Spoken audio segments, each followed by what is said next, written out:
Hey guys, I've got a recipe that is gonna blow your mind. It's my Spanakopita Slice. Now I call it a slice because you slide it out of the pan and you cut it into beautiful slices. It is an absolute crowd pleaser and it's actually very easy to make. What I'm gonna do is use my brand new 24 centimeter Cook with Curtis fry pan. Now this guy will actually double as bakeware, which I'll show you in just a minute. But for the filling of the Spanakopita, we're gonna use some kale, right? It gives it a little more structure than spinach. So into my pan, no need for any oil. I just throw my kale in, turn it up to about medium. You can put just a drop of water in. You can hear it sizzle immediately. A little bit of salt, a little bit of fresh ground black pepper. You can also blanch it in the same way. I'm actually just doing this so I get just a little bit of wilt on the kale, and then that way we can squeeze all the moisture out of it because you want it to be quite dry. The other thing that you need is just a sheet tray like this and a towel. So, using my new spoon, I'm very excited about my new spoons and my incredible knives. I really know that this stuff is going to make you a wonderful cook when you get it home, so I hope you enjoy it. Okay, grab your kale, just sort of strain off some of that moisture and then just pop the kale onto your towel, just like that. Once you've got your kale here, if there's any sort of big veins or stalks, you can remove them, but only if they're really big because they will be a bit too coarse or fibrous. Next thing is you're going to sort of roll it up in your towel and just squeeze it out. I literally will roll it all the way up like this and then I'll just wring it because you want to get all that moisture out. Once that feels nice and dry, you can go ahead and transfer it straight into a glass bowl. Next, you're going to chop an onion. So just remove both the top and the bottom. Always cut your onion in half first. I know it's a really simple thing, but the truth is, if you've got that nice flat side, it's going to make life a whole lot simpler when you come to do your chopping. You can see how the root is still attached to the onion. You want that because that's going to hold the whole piece intact, and then you spin it around, you cut through it lengthways like that. Put your knife nice and flat, just saw all the way through, but don't go through it, just all the way to the end, and then you can go on through and do your perfect little dice. The other thing I love about my brand new knife is the width on that cook's knife. So you can literally use it to scoop up all of those onions and take it straight on over to your pan. A little bit of olive oil. So all we do is we saute our onion until it's soft. I've got a few cloves of garlic and give it a quick chop.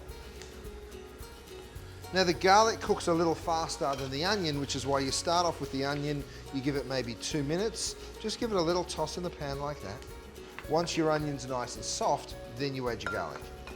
Okay, a little lemon zest.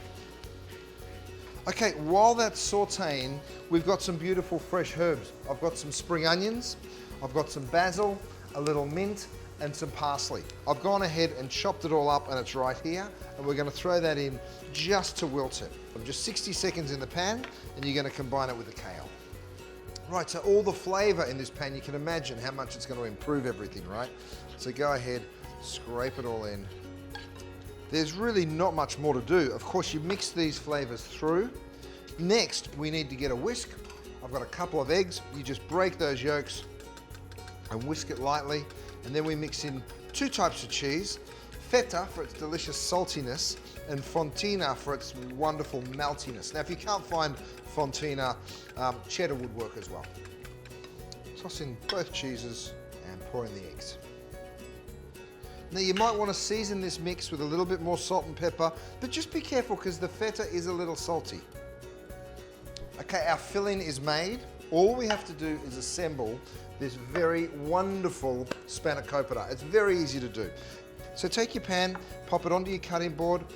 First of all though, we need to brush the pan with a little bit of melted butter. Brush all the way across the bottom, around the sides. Now this pan, nothing will stick to it, so this will slide out whether you brush it with butter or not. But I want to brush it with butter because I want that filo pastry to be really nice and rich in taste. Go ahead and pick one up and just place it straight across your pan, just like that, and then push it all the way down into the bottom of the pan. And then with your butter, go ahead and just brush a little more on the side here. Grab your next layer of filo and place it in the opposite direction than the first sheet. And give it another brush. Last one. Okay, into the bottom of your pan, you now scoop up this Spanakopita filling and you just place it straight on in, and then you can go ahead and push that filling down into the base of the pan. Now, before you put more filo on top, what you want to do is just take these pieces and just gently fold them over the top, just like this. And you just brush from the outside in. Now here's the thing, you've got two options. You can either try and finish it with another piece over the top, right, multiple pieces, or you can just go ahead and flake it, and that's my preference. It looks a little messy and super cool. And just pull it into little pieces and just kind of drop it all flaked over the top. There we go. My tummy is rumbling just thinking about how this is going to taste. It is going to be absolutely delicious. Now the beautiful thing about this Spanakopita is you can make it well ahead of time. Just cover it in cling film and drop it in the fridge. But I'm ready to bake it now. It goes into the oven for 25 to 30 minutes at 200 degrees. Have a look at this. I'm going to use this beautiful cutting board to serve it on because I really do think it just looks, I mean, you can just hear it, right? Sounds as good as it's going to taste, you guys. You just slide it on out, just like that. I want you to see what it looks like underneath. Oh, crispy, golden, and just fabulous. Okay, so you know how good this is going to taste. I always finish it with just a little bit of sea salt, just like that. And you can cut it however you want. You can cut it straight into slices like this.